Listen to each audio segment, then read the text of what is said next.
Kofla Yatu, Hane Hadotola do Valatala Tutupu, Kilakame Pulipone. Good evening, and here are our news headlines for tonight. Levekito Alohui, Heto Tangata, Moa e Ngangao Suka. Health authorities promote foot care in light of large diabetic cases. Whakailoa whahi fufua matangi, tau mahina hangahangelea, ke lata moimotu. Weather Office highlights high-risk months for cyclones. Mo dose ose, ke lata moito le kua tupu whakaofo. Be disaster prepared. Ke mrao nei mo lea whaseo e tō tangata kua moa e ngangao suka i niwe.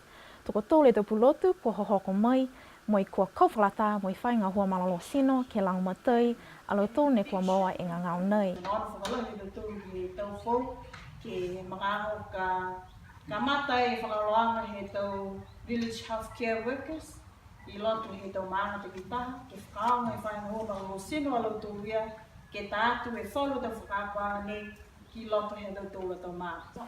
Ne whakahoko I alo tōlu, tā whakaloanga whakamua, he motu ke siwi ki he tau alohui, ki alo tōlu kua moa he ngangao suka. Ne talahau ai he tau pulotu nei nā kaila ke lea lahi e ngangao alohui, ke motu mai he tau tangata ne kua kisia e laua. Ne talahau ai e he nosi ne whakalataha mai mo laua, mahuenga ki inutu mau e tau sanga vai, moi mai longa ke kai whakalata moi malalo ke matutaki e tau whawhau sino. Ke mrao nei mo lea tāsio moi lemengo fulu ne kua o atu ke kisia e tau pulotu nei. Ka nono te tūru ki tonu mela te tangata suka ne mrao nei, ka nofo ngai e mia tō tūru ki whasio ki longu, moi unu hake ni ki tonu mela ke tau tau te kitaha. Kua amana ki matakau nei ke lili mai ke he motu he tau whau. Over 400 people have been diagnosed in Niue with diabetes. This has been revealed by the Health Department in a diabetes workshop yesterday afternoon held at the Niue Golf and Sports Club. Harriet Paunga, whose specialty is in prescribing medication to diabetes patients in counties Manukau, capital of the Pacific there in Auckland, has been instrumental in aiding in this regard. Every time we eat, our blood sugar levels go up, and when we eat sugars and all the different vitamins and minerals and proteins and salts and sugars, it goes into it gets chewed up, does it in your stomach, and then it gets dispersed into your blood system, and that blood system is controlled by your heart. So your heart pumps all those things that you need, including oxygen, all over your body. Because your feet is so far away from your body, it's kind of the last place supplies get to. And when you have very, very high sugars, blood consistency tends to be, there's more sugars attached to the hemoglobin, and therefore it's harder to get down there to your feet. And it causes a lot of issues with circulation, and when the circulation is poor, you have nerve damage, and when nerves are damaged, it kind of blocks up, and therefore blood doesn't get to your feet. And so when it doesn't get to your feet, those part of your body becomes dead. To date, the three experts have seen more than 150 people, with more than 100 that have seen the podiatrist, a first of its kind to be conducted here in Niue. The patients I've seen in terms of foot problems, the predictable foot problems that occur in diabetes, yes, they are there. They're very low grade except for 1 or 2, which is really great. For those that suffer from neuropathy or experiencing tingles or lack of sensory in their feet, it is advised to please wear shoes or jandals. Prevention is better than cure, and the wearing of foot protection is indeed just that, to protect your feet from any possible infections. We're here to give you some advice as to what the signs of trouble are, such as infection in the feet, and what to do about it if it happens. Important take-home messages from yesterday's workshop was to take medication as prescribed, to tell the doctor the truth during visitations so they can better prescribe medication, noting it's extremely important to exercise as well as to eat moderately. Harriet and the two expert podiatrists, Simon Spates and Khan Puri, intend to return to Niue in a year's time to help the team here in Niue.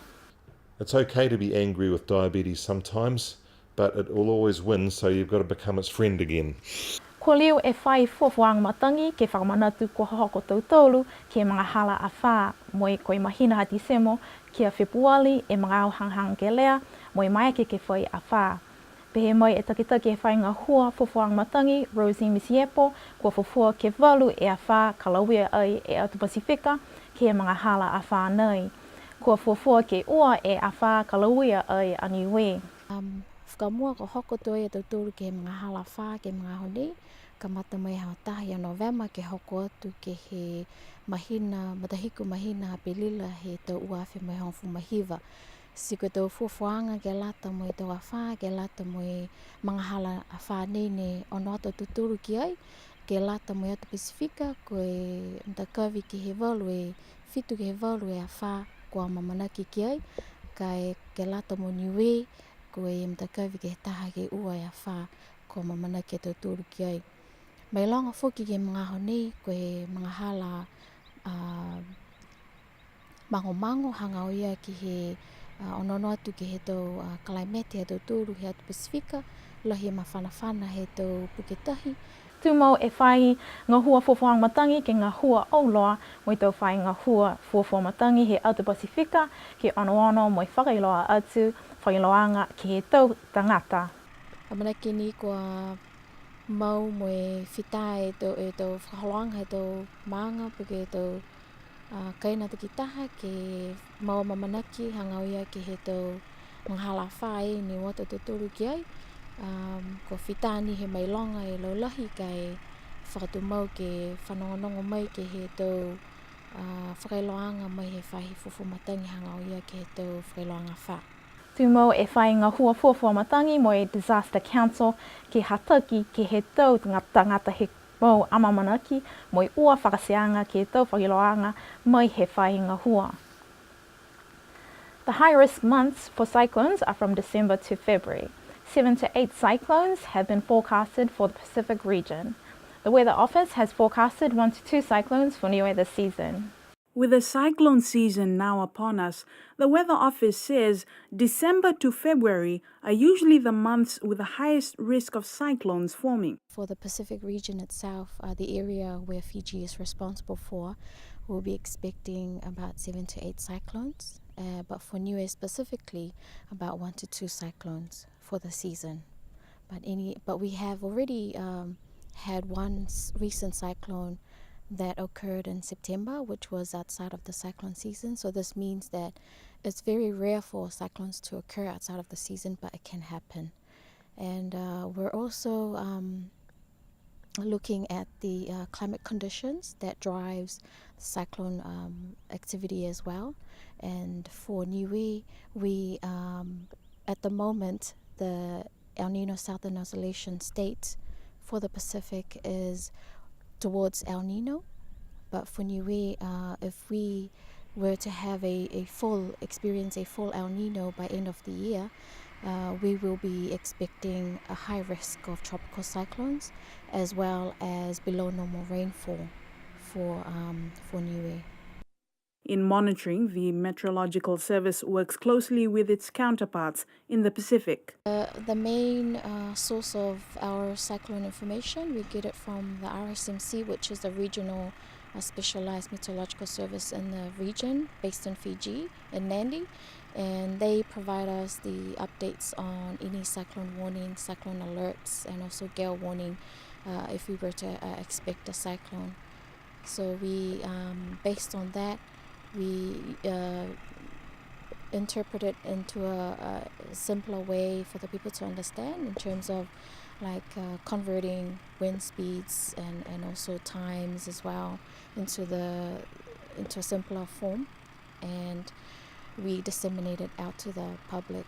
People are advised to take heed of advice from the Weather Office and the National Disaster Management Office when a cyclone alert is issued. We appreciate the public to be well prepared in terms of their own homes and their own businesses and their own communities to start looking at their plans and making sure that their plans are well in place, and also contacts, emergency contact numbers or people are there, but mainly to take heed of the forecasts and the cyclone warnings that are issued by the Met Service. At this stage, the Weather Office says there are no confirmed cyclone alerts for the Pacific region. Sofia Koroitanoa, BCN News. Ne whakahoko ai e matakau ne leweki e tau whakahoanga mai tau le kua, tupu whakaawho ki niwe ki Senek Matawai ke mga aho pungi mo i tau hukui mai he tau whono takitaki maanga, tau pisinisi mo i tau whainga hua whakatu whono. Ko i tahani anei, he tau whakahoanga ne tau se ai e matakau, leweki e tau whakahoanga mai tau le kua tupu whakaawho ki niwe, ke whakamapaapo tau tangata, ko lauia ke he tau matanga hua mo i tau whakatokatokaanga ke lata mo i mga hala a whaa. I ngā sia tau maanga mo i whalu, mo i tau whainga hua mo i halau tolu tau whakatokatokaanga ngā hua. As part of disaster preparedness, the National Disaster Management Office held an awareness session this morning. Members of the Village Council, stakeholders including police, firefighters and representatives from the private sector attended the session held at the Senek Matawai Resort. As we are now in the cyclone season, a series of awareness on preparing for natural disasters is being held by the National Disaster Management Council. Each village and businesses have their respective disaster preparedness plan and procedures to follow in the case of a natural disaster. Kua whoki mai, he matakau Wellness at Work Limited, ua e sia ua fulu e tau koloa mulumulu sino ke lata mo i tau mamatua he motu. Ne whenanga mai e tau taki mai he matakau Wellness at Work Limited, ko Chris mo ala tau, ke tau mga au kua mole, mo i kisia e aonga ke lata mo i tau mamatua he motu, mo atu mai lo tolu ki o loto, hangfun malima e tau ki longa ke lamatai aki e tau alanga sino pia foki mo i tau polo hui. Haha iau foki, whainga hua whakamotu e tuwhatawhanga he tau koloa nei kau whakataha mo i whainga hua malolo sino. Ne talahau e Chris mo ala haha iau foki e tau koloa nei ne whawhakaonga ai, whalo e tau tangata pili laka pi he matakau All Blacks. Kua whailoa mai e Chris mo ala, ko whitāloa he tutala mo i le lifu, ko Misina Haniwei ni Silani, ko Fisa Pihingia, ke whakakise halaua manako ke whoaki mai he toko loa nei mai he motu. 220 massage self-care tools have been gifted to the Niue community by the Wellness at Work Limited. Owners Chris Toll and Ala Toll had visited Niue previously and noticed how much benefit could be derived out of the massage devices for the older population of Niue in relation to the overall wellness and mobility. The pair spoke with Niue's High Commissioner in New Zealand, His Excellency Fisa Pihingia, who was wrapped with the donation of such items. The items are now with Community Services and Niue Health, yet to be distributed. The pair say that even the All Blacks players have been using these massage self-care products. Way through the muscle nice and slow. Koe manako e matakau olofua polo ke tukutuku hake numela tangata ke tau whiua olofua polo mo i kua amanaki ke whakahoko e whetoko maanga ke whai tapu nei. Ne hukui e matakau olofua polo Niue he tau whiua Commonwealth Games tau uawhi Hongfuma wha pia foki ke he tau whiua whetoko sipote ke he atu Pasifika. Ono e matakau ke whai hukui o Niue ke tau whiua sipote he tau motu Aisia mo i Pasifika i Australia. He tau whau mo i tau whiua sipote he atu Pasifika ki Samoa i Ulai. Pehe mai e toi kupu koe taha nei he tau puhala ke maike ki whaka oho e tau tangata ne kua manako ke pele fuapolo. A mamanaki ke inga sia e tau maanga Hongfunu Mawha ke whai matakau ke tau whiua he aho whaleile. Niue Lawn Bowls is set to host the first Battle of the Villages Lawn Bowl competition to encourage and develop new players.